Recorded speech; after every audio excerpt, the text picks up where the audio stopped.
Can you bring a defamation action against an online search engine? This was the question the High Court was faced with in the case of Trkulja and Google LLC. This video is about defamation, which is available to compensate someone whose reputation has been damaged by the publication of information. Please pause this video now and scan through this slide for context to make sure that you understand defamation and its elements. The case began in 2004 when Milorad Michael Trkulja was shot at a restaurant in Melbourne. At the time, the Melbourne underworld killings were happening, and media reports on Trkulja's shooting referenced the killings and included images of Trkulja which appeared on Google image search results. Trkulja alleged that Google had therefore published defamatory materials such as the Google image search results that displayed Trkulja alongside convicted Melbourne criminals and phrases including Melbourne criminal and Melbourne underworld killings, among others.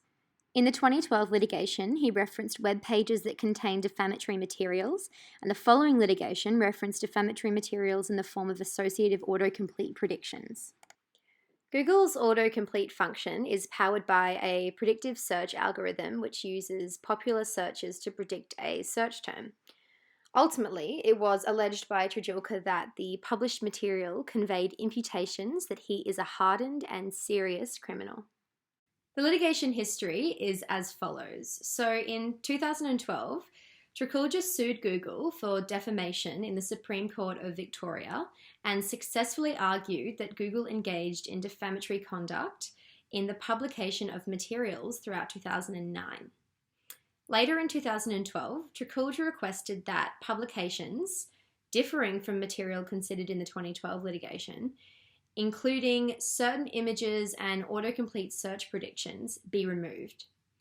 By 2013, Google had failed to remove all of the requested images, and so Trkulja subsequently brought another defamation action against Google in 2015, which was successful.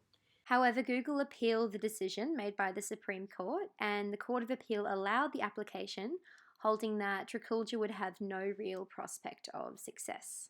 Still not backing down, Trkulja appealed to the High Court in 2018. The primary issue before the High Court was whether or not the defamation proceedings should have been dismissed by the Court of Appeal. So the High Court held that the Court of Appeal had applied the wrong test in determining whether the defamatory imputations were conveyed.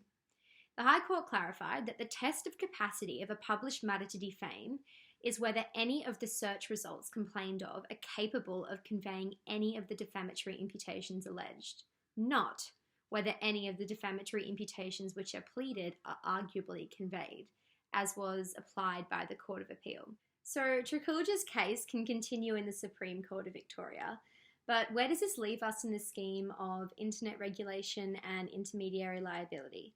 And further, how can a search engine such as Google actually know the truth of the defamatory imputation it's being accused of?